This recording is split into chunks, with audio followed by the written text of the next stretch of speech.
Coming up on Network Africa. Suspected members of a militant group killed 16 people in the Democratic Republic of Congo.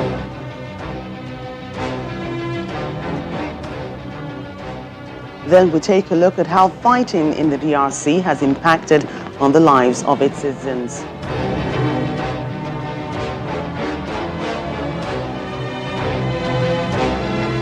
Plus, Rwandan troops deployed to contain insurgency in Mozambique neutralized 30 jihadists.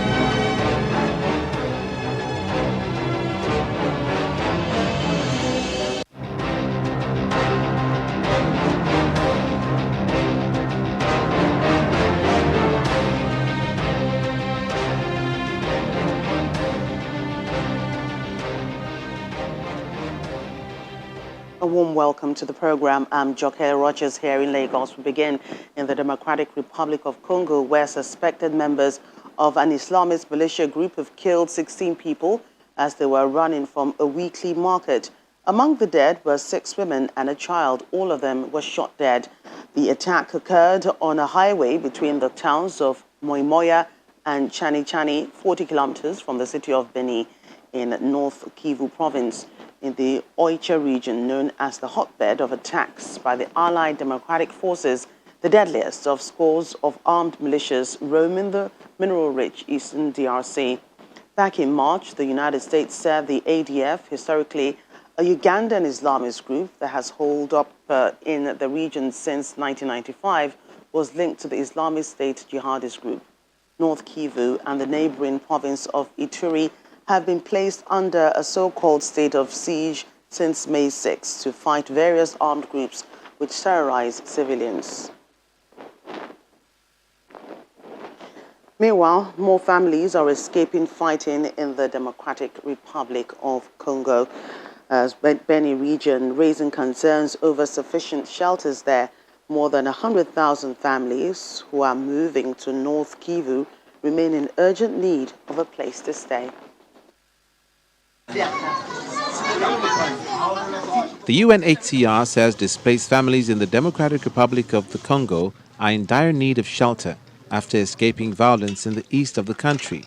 The agency and its partners are providing shelter, but as the situation continues to deteriorate, more assistance is needed. Ongoing conflict in North Kivu alone has forced nearly 2 million people to flee their homes. More than 100,000 displaced people were assisted with emergency shelters in 2020 and almost 14,000 so far in 2021. But needs remain high as attacks by armed groups continue to displace people in the province, with many forced to flee multiple times. Women and children are particularly vulnerable. 41-year-old Elodie Kavugo and her children escaped fighting at home in eastern Congo after armed groups attacked their village. They walked for days on foot, looking for a safe place to settle. When we fled, we had no food. We had no money to pay for transport. My children's feet were swollen and our feet hurt. They lived in a leaking tent for 9 months. UNHCR and other partners later provided them with food, healthcare, and a brick house. Over 2 million internally displaced Congolese fleeing their homes in North Kivu province have undergone a similar experience. Most of them have been able to count on the hospitality of their host communities for accommodation, though this puts enormous pressure on the displaced and their hosts. Over 23,000 displaced families in North Kivu received shelter assistance in 2020, but the overall needs keep growing, with over 100,000 families still in urgent need of shelter in the province alone. We assist in emergency, so we provide tarpaulin to IDPs who have recently been displaced so that they can themselves help build some emergency shelter. But also we adapt to the condition of the area by providing support to the community so that they can have shelter similar to what is in the community, and that facilitates their integration in the host communities. As more and more people flee to safer towns, the housing situation continues to deteriorate. UNHCR is working to improve housing for displaced people in North Kivu, but more assistance is needed to meet the needs for shelter. More on conflicts on the continent as the UN mission in the Central African Republic says 13 civilians have been killed in clashes in the capital, Bangui. MINUSCA spokesperson Lieutenant Colonel Abdulaziz Fall told reporters that peacekeepers found 13 dead bodies in Bongboto. It said in a statement that it would establish facts on the incident and ensure that the suspects are brought to justice for the crimes. The government has blamed the coalition of Patriots for Change, created in December last year, to try and topple President Faustin Tudera on being behind the attack.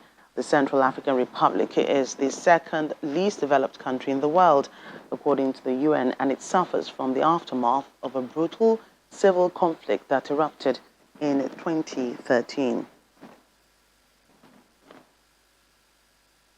And a win for the Rwandan military, who have killed at least 30 jihadists in Mozambique following their deployment to the country. Mozambican security forces say the troops were patrolling a forest near the northern port town of Palma when they encountered the militants. About 1,000 Rwandan soldiers were sent to Mozambique earlier this month.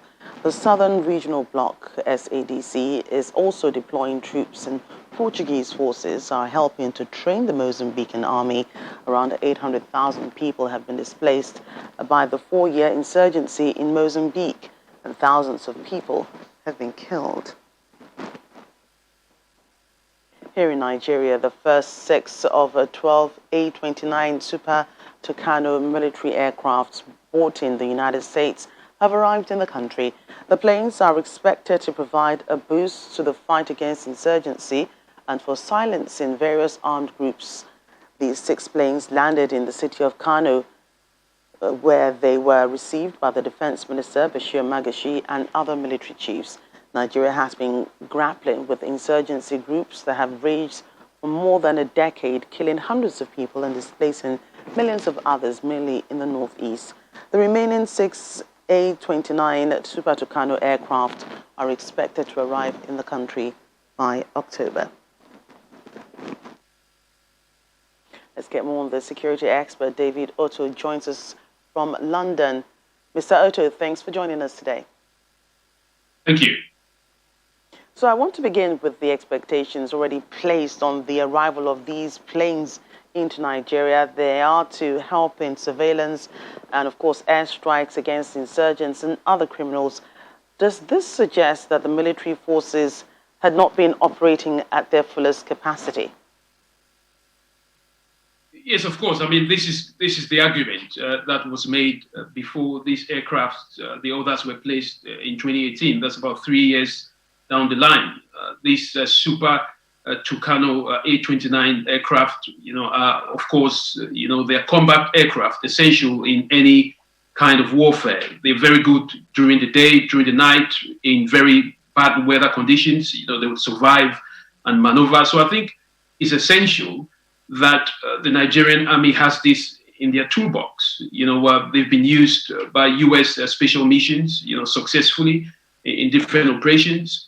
So I guess that with the amount of money, some quarters saying about 9 to 12, 14 million US dollars per each of these aircraft, I think it's an essential tool to fight against counterinsurgency, but also to patrol the porous borders and deal with the counterinsurgency, not just in the north, in west, in the northeast, but throughout the country, which, if it's required.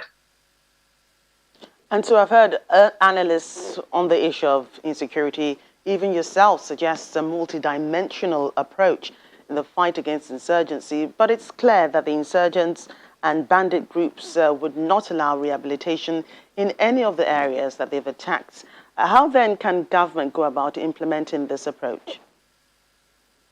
I think what is important, we've seen that in the case of ex-Boko Haram fighters as well, where some of them have raised concerns that they are unable to have any kind of an effective rehabilitation and reintegration, which is more important here, into the same communities where they've carried out atrocities. Now, this is a legitimate concern because, of course, most communities do not want to see these criminals being rehabilitated or reintegrated within the same communities where they've carried out these criminal acts. especially when the communities themselves, have not been able to see any kind of improvement on the security situation. So I think what the government needs to do is to be able to look at various ways of reintegrating criminals and also terrorists in different locations, which are a lot more safer. But it still comes down to educating the local communities on the importance of reintegration and rehabilitation. Left without that, I think it would be a tough situation for the government.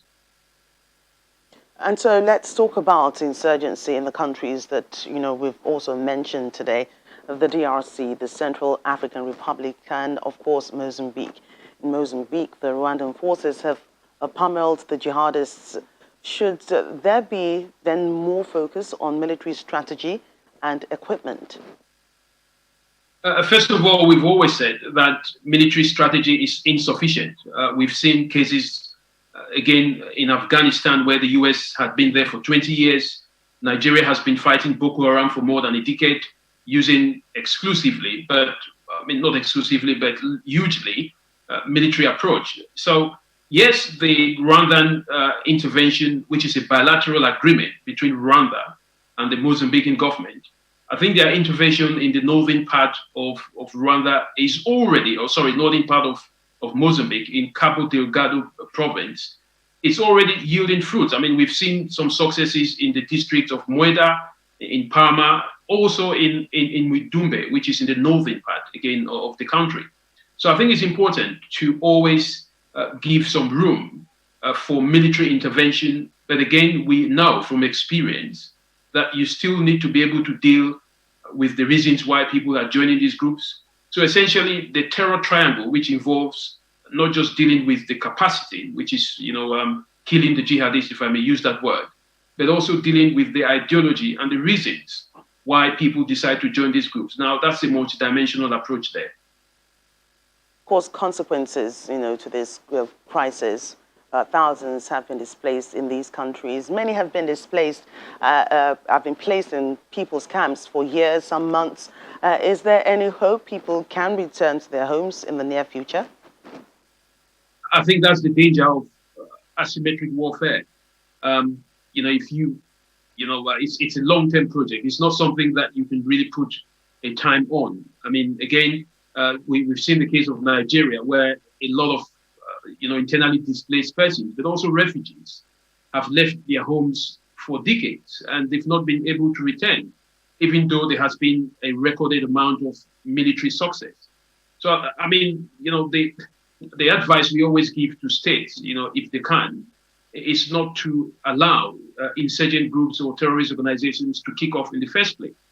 Once people begin to be displaced from their homes, it becomes very difficult for them to find the safety and security that is required for them to come back to the areas where they've been in the first place. So the last known group in terms of counterinsurgency that deals with internally displaced persons is something that is very difficult to achieve. But this is something which the government has to plan to do. It's a long-term project and must be done at some point, but you can't do it very quickly. David Otto, thank you so much for your time on Network Africa. Thank you. Algeria has expressed deep concern over reports that Morocco had used software to spy on Algerian officials and citizens. The Foreign Ministry said in a statement that having been directly targeted, Algeria reserves the right to respond. An investigation conducted by several Western media outlets revealed that the Moroccan Secret Service used software that had been developed in Israel to spy on Algerian political and military officials. Morocco has denied the claims made against its secret services and intends to sue the organizations behind the information. Still ahead on the program, Africa Tech today, using digital innovations to provide clean energy for the home.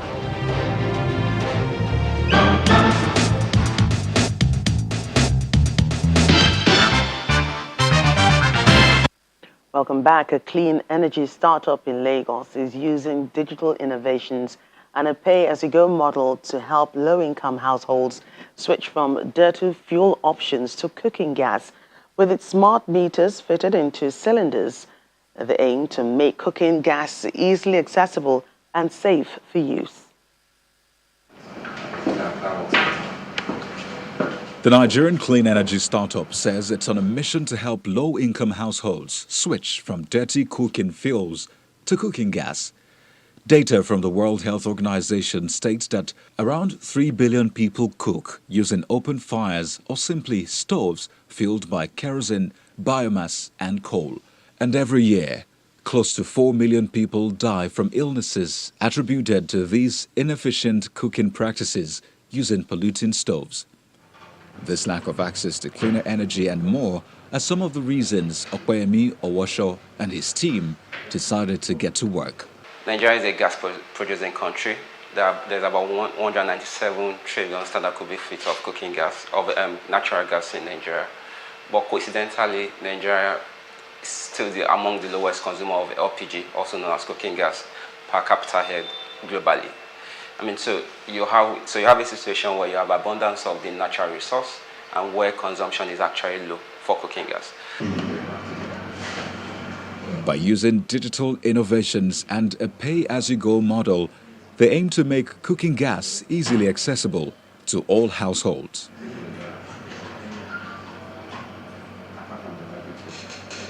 We're using IoT-based smart meter to digitalize LPG distribution in Nigeria. This is the smart meter. You can plug it on any generic 12 kg cylinder, 12 and 6 kg cylinder.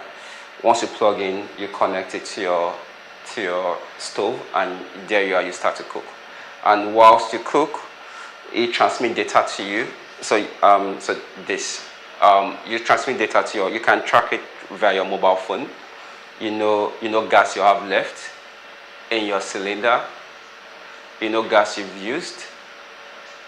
And before you run out of cooking gas, so once your gas level is 1 kg, we notify you and we'll come deliver a new bottle to you. Another good part of the smart meter is it detects gas leakage, and so basically there's this safety concern around cooking gas in Nigeria.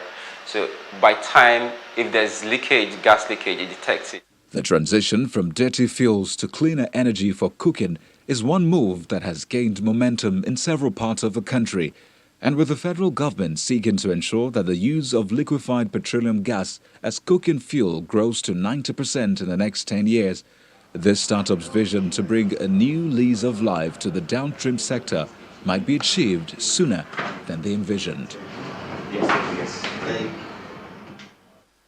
The Nigerian startup ecosystem has received immense attention over the past few years, making a positive impact in their communities. But to keep that momentum, leaders in the ecosystem appear to be seeking lasting solutions to make Nigeria a powerhouse and, of course, a destination for inventors and intending partners, hence a startup bill that is currently underway.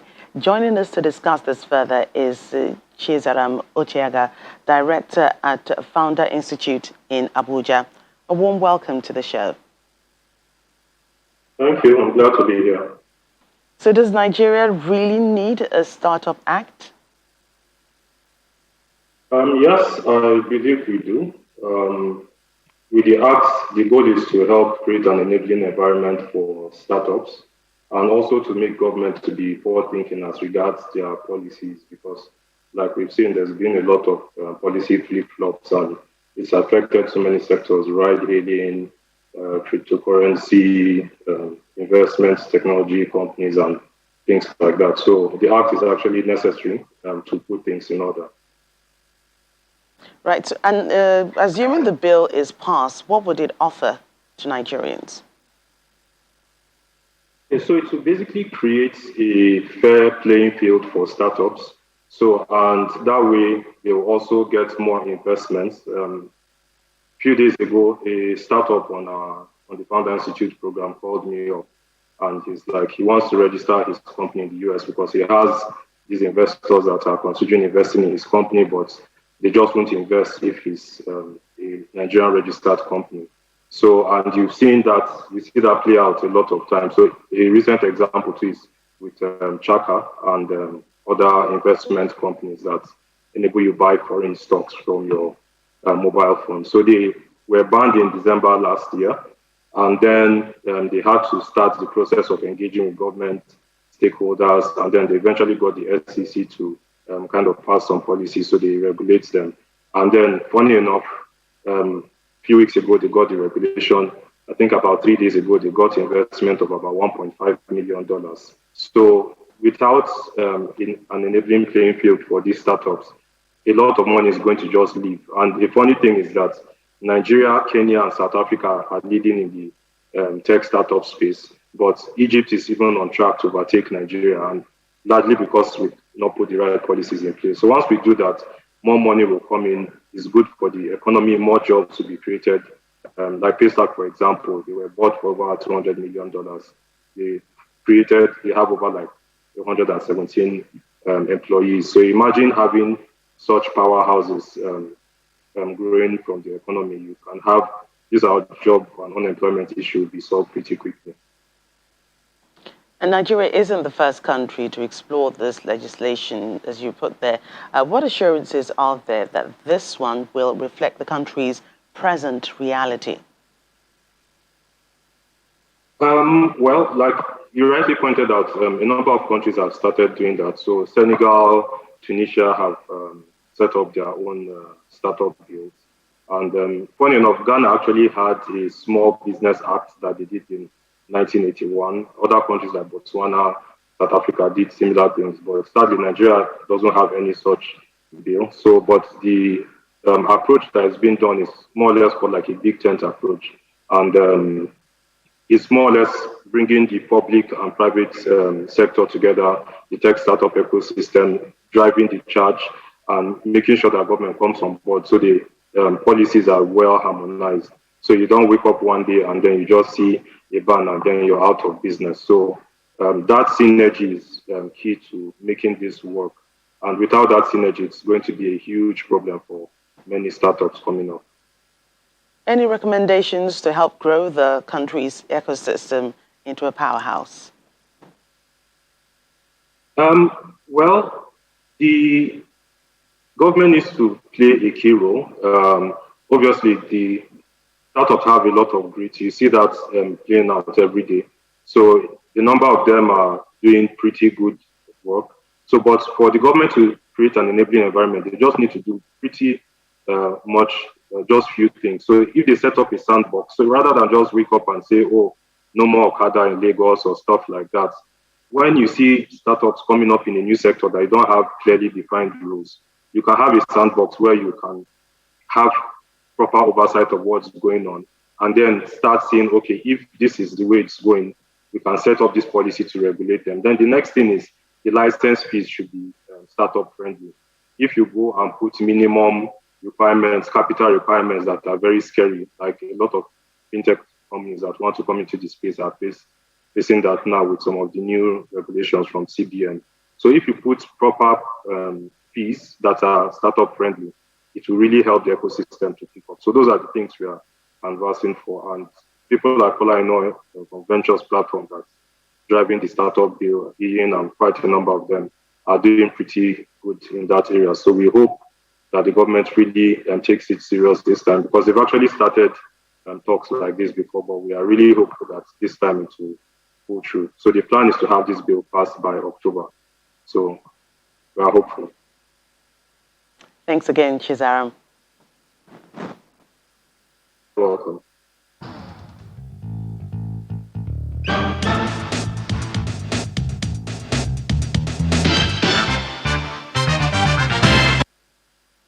Finding a place to live can be a real hassle, and so is paying rent. But not for one Egyptian woman who has turned a bus into a tiny home which she built for herself after living expenses and rent were just too high, a cost in a Cairo flat. Oh, here's her story. Take a listen. Yara Shalabi will no longer need to pay rent nor worry about a place to live, probably for the rest of her life. And it's all thanks to her creativity and willingness to take on the daunting challenge of putting together her own house or bus. The banker, an Egyptian rally racer, bought a bus that would have been otherwise abandoned and sold for scrap and turned it into a tiny home for herself and her son.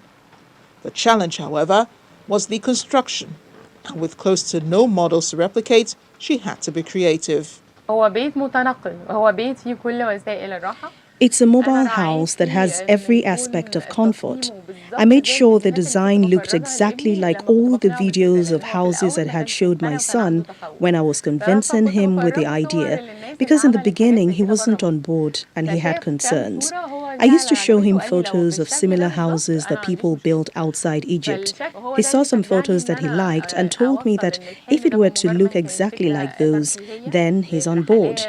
So I promised him that it will look like it, and I stuck to that. By designing its structure to allow for ease of movement, she increased the height of the ceiling, adding air conditioning vents and attached solar panels to the roof. She also used natural wood paneling on the floors, tables, and walls to keep a flow with her surroundings. And this is what helped me realize this dream, which at the beginning was just an idea for a vacation home for travel or camping, to an economic idea, a livable alternative house.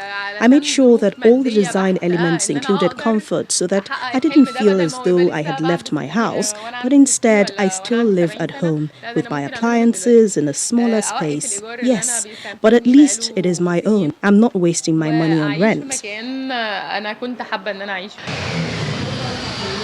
Shalabi ended up paying only 10% of the cost of an average apartment, with her investment totaling approximately 350,000 Egyptian pounds, including the price of the bus, while at the same time ditching monthly rental payments on the long run. She plans on using the bus as a permanent home, but also a safe means of transportation and lodging for her frequent excursions into Egypt's vast deserts. All functionalities, all one needs after all. That's it on Network Africa. Thank you for watching. I'm Joker Rogers.